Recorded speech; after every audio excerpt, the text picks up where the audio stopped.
ओडिया घर प्रिय खाद्य होता है पखाल। जहाँकि आमे मार्च 20 को पखाल दिवस भाव पालुचे, किंतु गरीब घर पखाल सबुदिन ही पखाल कंसाई को टिके ही खटा होता है।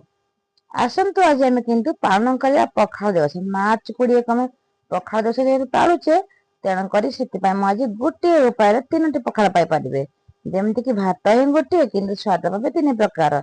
केमती जाना संपूर्ण वीडियो वाच कर जापर। नमस्कार, जय जगन्नाथ, जय माँ गायत्री मानस। आपण को स्वागत कर रोषे मानस। आसतु रोषे स्टार्ट करवा।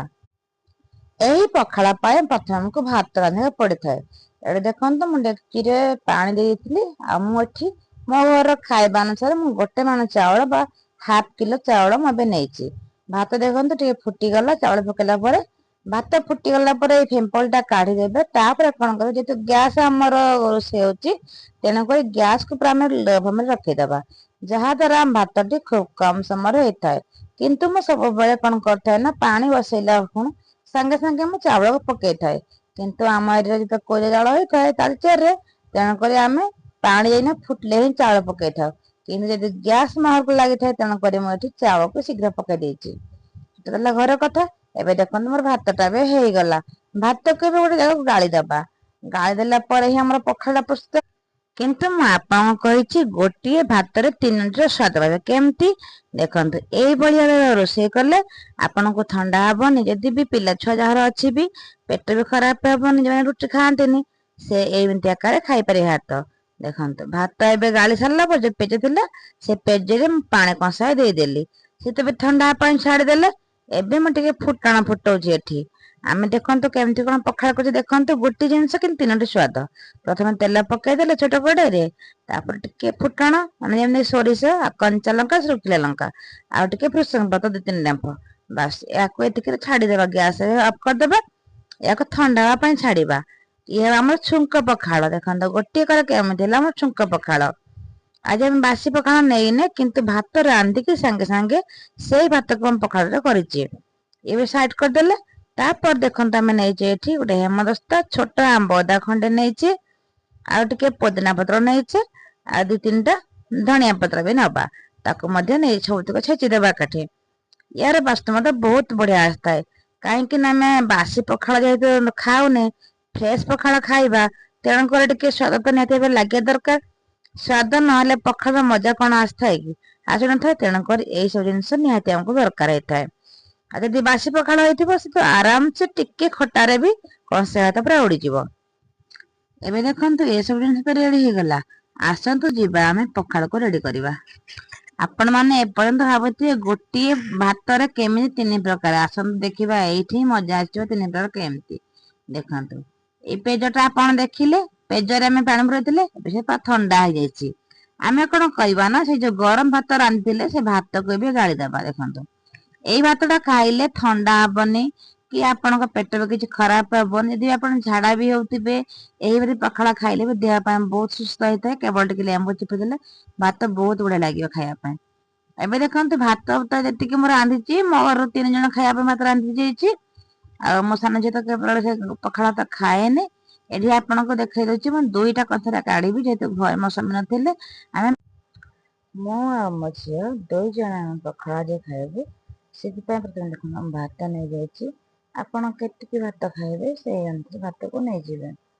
आम जी खाया कथा भात नहीं गले देखो भात देदेला 2टा कंस भात मैं रेडी कर आसन भल भाव सजेदेवा। जमीक गोटे 3टा केमती पाइबे देखो जो दही लेंबू पकईदे से गोटे पखाल हो गला। ये छुंक पकईला पर छुंक पखाल हो गला। ये सजा पखाल कहीं भात को सांगे सांगे रांधिक खाइचे। एबे देखो से भात मुझे दही पकईदेली।